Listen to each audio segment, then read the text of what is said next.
بسم اللہ الرحمن الرحیم۔ السلام علیکم۔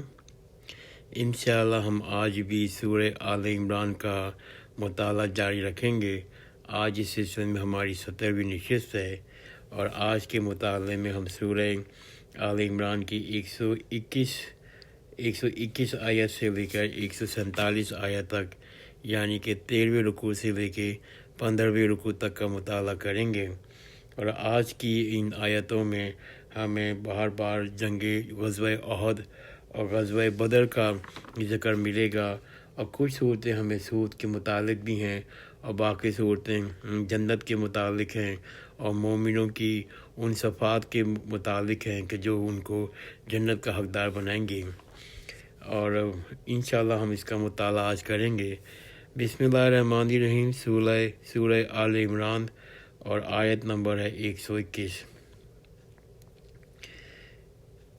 اور جب آپ صبح کو اپنے گھر سے نکل کر مسلمانوں کو لڑائی کے ٹھکانے پر بٹھا رہے تھے، اللہ بڑا سننے والا، بڑا جاننے والا ہے۔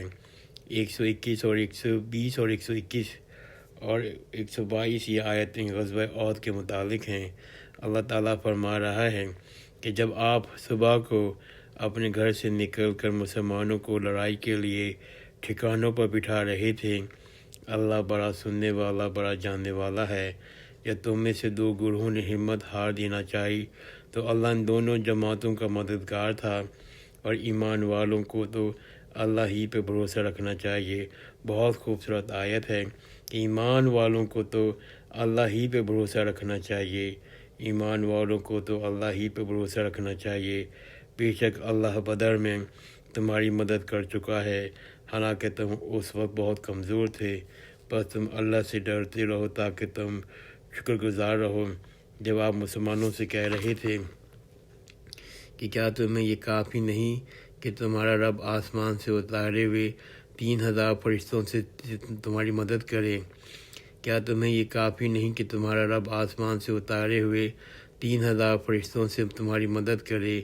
ہاں، اگر تم صبر کرو اور پرہیزگاری اختیار کرو، دشمن تم پر ایک دم سے آ پہنچے تو تمہارا رب 5000 فرشتوں سے تمہاری مدد فرمائے گا جو نشان زدہ گھوڑوں پہ ہوں گے۔ یہ تو اللہ نے تمہاری خوشی اور تمہارے دلوں کے اطمینان کے لیے کیا ہے، ورنہ اصل مدد تو اللہ ہی کی طرف سے ہے جو بہت زبردست نہایت حکمت والا ہے، تاکہ کافروں کی ایک جماعت کو کاٹ دے یا ان کو ذلیل کر کے پھر وہ ناکام لوٹ جائیں۔ یہ جو آیت 127 ہے، اللہ تعالیٰ اس آیت میں جنگ بدر کا ذکر کر رہا ہے۔ میں دوبارہ اس کو دہرا دیتا ہوں، تاکہ اللہ کافروں کی ایک جماعت کو کاٹ دے یا ان کو ذلیل کر کے پھر وہ ناکام لوٹ جائیں۔ یہ سورہ بدر کے ذکر ہے، اور نیکسٹ آیت کے پر جو 128 ہے اس میں جنگ احد کا ذکر ہے۔ اللہ تعالیٰ فرماتے ہیں، اے نبی صلی اللہ علیہ وسلم، اس کام میں آپ کا اختیار کچھ نہیں، چاہے اللہ ان کو توبہ نصیب کرے یا ان کو عذاب دے، بلا شبہ وہ تو ظالم ہیں۔ اس آیت میں اللہ تعالیٰ جنگ احد کا ذکر کر رہے ہیں کہ اے نبی صلی اللہ علیہ وسلم، اس کام میں آپ کا اختیار کچھ نہیں، چاہے اللہ ان کو توبہ نصیب کرے یا ان کو عذاب دے، بلا شبہ وہ تو ظالم ہیں۔ جو کچھ آسمانوں میں ہے، جو کچھ زمین میں ہے، سب اللہ ہی کا ہے، اور جس کو چاہتا ہے بخش دیتا ہے، جس کو چاہتا ہے عذاب دیتا ہے۔ اللہ بخشنے والا نہایت مہربان ہے۔ اے ایمان والو، دگنا چگنا کر کے سود نہ کھاؤ، اللہ سے ڈرتے رہو تاکہ تم فلاح پاؤ۔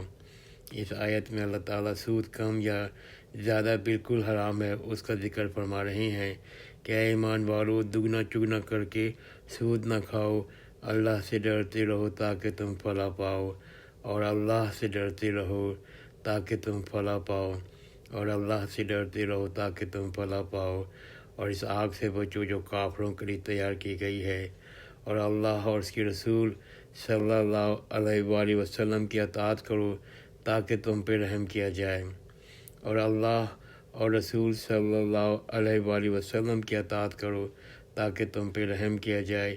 اپنے رب کی مغفرت کرو اور اس جنت کی طرف دوڑو جس کا عرض آسمان و زمین کے برابر ہے، جو پرہیزگاروں کے لیے تیار کی گئی ہے۔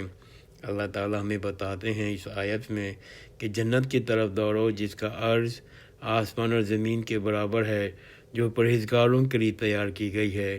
یعنی کہ جنت جو اللہ تعالیٰ نے بنائی ہے وہ پرہیزگاروں کے لیے تیار کی گئی ہے، اور جو فراغی اور تنگی کے وقت اللہ کی راہ میں خرچ کرتے ہیں، غصے کو ضبط اور لوگوں سے درگزر کرنے والے ہیں، اور اللہ احسان کرنے والوں سے محبت رکھتا ہے۔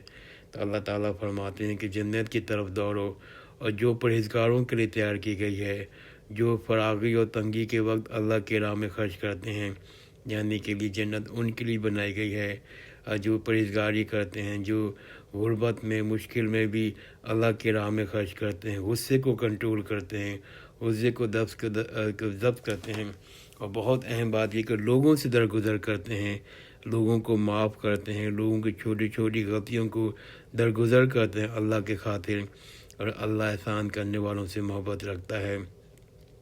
اس آیت میں 134 میں اللہ تعالیٰ فرماتے ہیں، 133 134 میں کہ جنت کی طرف دوڑو، اور جنت بنائی ہے پرہیزگاروں کے لیے، جنت بنائی گئی ہے غریبوں مسکینوں پر اللہ کی راہ میں خرچ کرنے والوں کے لیے، جنت بنائی ہے غصے کو ضبط کرنے والوں کے لیے، جنت بنائی ہے لوگوں سے درگزر کرنے والوں کے لیے، جو لوگوں کو معاف کرتے ہیں اور چھوٹی چھوٹی غلطیوں کو درگزر کرتے ہیں۔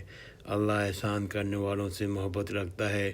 یہ لوگ جو کچھ کھلا گناہ کر گزرتے ہیں، اپنے اوپر ظلم کر لیتے ہیں، اس وقت اللہ کو یاد کرتے ہیں، اپنے گناہوں کی معافی مانگتے ہیں۔ اللہ کے سوا کون ہے جو گناہوں کو معاف کرے؟ جو گناہ وہ کر بیٹھتے ہیں اس پر جان بوجھتے ہوئے اصرار نہیں کرتے۔ اور جو لوگ جب کوئی کھلا گناہ کر گزرتے ہیں، اپنے اوپر ظلم کر لیتے ہیں، اس وقت اللہ کو یاد کرتے ہیں، اپنے گناہوں کی معافی مانگتے ہیں۔ اللہ کے سوا کون ہے جو گناہوں کو معاف کرے؟ وہ گناہ جو کر بیٹھتے ہیں اس کو جانتے بوجھتے ہوئے اصرار نہیں کرتے۔ یہی وہ لوگ ہیں جن کا بدلہ ان کے رب کی طرف سے بخشش، اور ایسے باغ ہیں جن کے نیچے نہریں بہتی ہیں، وہ اس میں ہمیشہ رہیں گے، اور عمل کرنے والوں کا کیا اچھا بدلہ ہے۔ بہت خوبصورت آیت ہے۔ یہی وہ لوگ ہیں جن کا بدلہ ان کے رب کی طرف سے بخشش، اور ایسے باغ ہیں جن کے نیچے نہریں بہتی ہیں، اس میں ہمیشہ رہیں گے، اور عمل کرنے والوں کا کیا ہی اچھا بدلہ ہے۔ یہی وہ لوگ ہیں جن کا بدلہ ان کے رب کی طرف سے بخشش، اور ایسے باغ ہیں جن کے نیچے نہریں بہتی ہیں، ان میں ہمیشہ رہیں گے، عمل کرنے والوں کا کیا ہی اچھا بدلہ ہے۔ تم سے پہلے بہت سے واقعات گزر چکے ہیں، سو تم زمین پر چل کر پھر کر دیکھو جھٹلانے والوں کا کیا انجام ہوا۔ یہ لوگوں کے لیے تو بیان ہے، اور پرہیزگاروں کے لیے ہدایت و نصیحت ہے۔ یہ لوگوں کے لیے بیان ہے، یہ بیان مطلب یہ کہ جو واقعات ہوئے ہیں، جو زمین میں جو جھٹلانے والوں کو جو انجام ہوا ہے، یہ چیز جو ہے یہ لوگوں کے لیے بیان ہے، لیکن پرہیزگاروں کے لیے ہدایت و نصیحت ہے۔ اور تم ہمت نہ ہارو، غم نہ کرو، تم ہی غالب ٹھہرو گے اگر تم مومن ہو۔ اگر تمہیں کوئی زخم پہنچ گیا ہے تو اس قوم کو بھی ویسا ہی زخم پہنچ چکا ہے۔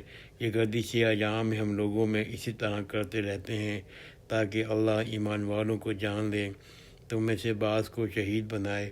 اللہ ظالموں کو پسند نہیں کرتا، تاکہ اللہ ایمان والوں کو نکھار دے اور کافروں کو مٹا دے۔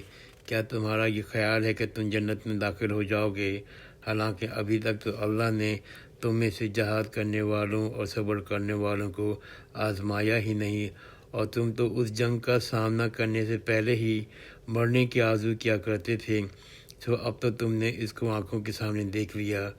اور محمد صلی اللہ علیہ وسلم ایک رسول ہیں، اور ان سے پہلے بھی بہت سے رسول گزر چکے ہیں۔ پھر اگر ان کو موت آ جائے یا شہید کر دیے جائیں تو تم الٹے پاؤں نہ پھر جانا۔ جو کوئی الٹے پاؤں پھیرے گا تو اللہ اس کو ہرگز کچھ نہیں بگاڑ سکے گا، اور ان قریب اللہ شکر گزاروں کو جزا دے گا۔ یہ آیت 143 ہے، اور اس میں اللہ تعالیٰ محمد صلی اللہ علیہ وسلم ایک رسول ہے، محمد کا نام دیتے ہیں۔ کل قرآن شریف میں 5 جگہیں ہیں جہاں اللہ تعالیٰ محمد کا نام آتا ہے آیتوں میں۔ پہلا ذکر تو یہی ہے سورہ آل عمران میں، پھر ذکر آتا ہے سورہ احزاب کے اندر، اور تیسری دفعہ ذکر آتا ہے سورہ محمد کے اندر، اور چوتھی دفعہ پھر ذکر آتا ہے سورہ الفتح میں، اور آخری دفعہ ذکر جو ملتا ہے ہمیں وہ 61 والی آیت ہے سورہ الصف، اس کے اندر اور سورہ الصف میں ذکر آتا ہے۔ تو کل 5 جگہ اللہ تعالیٰ جو ہے محمد صلی اللہ علیہ وسلم کے نام لے کر ان کو ایڈریس کرتے ہیں، ان کا ذکر کرتے ہیں۔ یہ پہلی آیت ہے 143، اور اللہ تعالیٰ فرماتے ہیں اور محمد صلی اللہ علیہ وسلم تو ایک رسول ہیں، ان سے پہلے بھی بہت سے رسول گزر چکے ہیں، پھر اگر تو ان کو موت آ جائے یا شہید کر دیے جائیں تو کیا تم الٹے پاؤں پھر جاؤ گے؟ اور جو کوئی الٹے پاؤں پھیرے گا تو وہ تو اللہ کا ہرگز کچھ نہیں بگاڑ سکے گا، ان قریب اللہ شکر گزاروں کو جزا دے گا۔ اللہ کے حکم کے بغیر کسی شخص کو موت نہیں آ سکتی۔ یہ بہت بہت اہم آیت ہے کہ اللہ کے حکم کے بغیر کسی شخص کو موت نہیں آ سکتی، ہر ایک کا مقرر وقت لکھا ہوا ہے، اور جو کوئی دنیا کا بدلہ چاہتا ہے تو ہم اس کو دنیا ہی میں کچھ دے دیتے ہیں، جو کوئی آخرت کا بدلہ چاہتا ہے تو ہم اس کو اس میں سے دیں گے، ہم بہت جلد شکر گزاروں کا بدلہ دیں گے۔ اللہ تعالیٰ اس آیت میں فرماتے ہیں اللہ کے حکم کے بغیر کسی شخص کو موت نہیں آ سکتی، ہر ایک کا مقرر وقت لکھا ہوا ہے۔ اللہ کے حکم کے بغیر کسی شخص کو موت نہیں آ سکتی، ہر ایک کا مقرر وقت لکھا ہوا ہے۔ یہ سورہ آل عمران کی آیت نمبر ہے 145، 145۔ اللہ تعالیٰ فرماتے ہیں اللہ کے حکم کے بغیر کسی شخص کو موت نہیں آ سکتی، ہر ایک کا مقرر وقت لکھا ہوا ہے۔ جو کوئی دنیا کا بدلہ چاہتا ہے تو ہم اس کو دنیا ہی میں کچھ دے دیتے ہیں، جو کوئی دنیا کا بدلہ چاہتا ہے تو ہم اس کو دنیا ہی میں کچھ دے دیتے ہیں، جو کوئی آخرت کا بدلہ چاہتا ہے تو ہم اس کو اس میں سے دیں گے، بہت جلد شکر گزاروں کو بدلہ دیں گے۔ بہت سے نبی گزر چکے ہیں جن کے ساتھ مل کر اللہ کی راہ میں بہت سے اللہ والوں نے جنگ کی، پھر اللہ کے راستے میں ان کو جو کچھ تکلیف پہنچی، اس سے نہ تو کوئی کمزوری دکھائی دی، نہ انہوں نے ہمت ہاری۔ اللہ صبر کرنے والوں سے محبت رکھتا ہے، اور اللہ صبر کرنے والوں سے محبت رکھتا ہے۔ وہ یہی کہتے رہے، وہ یہی کہا کرتے تھے، اے ہمارے رب، ہمارے گناہ اور ہم سے پہلے کاموں میں جو کچھ زیادتی ہو گئی ہے ان کو معاف فرما دے، ہمیں ثابت قدم رکھ، ہمیں کافروں کی قوم پر فتح عطا فرما۔ وہ یہی کہا کرتے تھے کہ اے ہمارے رب، ہمارے گناہ اور ہم سے اپنے کاموں میں جو کچھ زیادتی ہو گئی ہے اس کو معاف فرما دے، ہمیں ثابت قدم رکھ اور ہمیں کافروں کی قوم پر فتح نصیب فرما، اور ہمیں کافروں کی قوم پر فتح عطا فرما۔ بس اللہ نے ان کی دنیا کا بدلہ بھی دیا، آخرت میں بھی عمدہ بدلہ دیا، اور اللہ نیک بندوں سے محبت کرتا ہے، اللہ نیک بندوں سے محبت کرتا ہے، اللہ نیک بندوں سے محبت کرتا ہے۔ انشاءاللہ ابھی میں اپنا مطالعہ اسی آیت پر روکتا ہوں۔ یہ 148 ہے، یہ سورہ آل عمران کا 15واں رکوع یہاں ختم ہوتا ہے۔ انشاءاللہ آئندہ کی نشست میں ہم 15 سے 18ویں رکوع تک کا مطالعہ کریں گے۔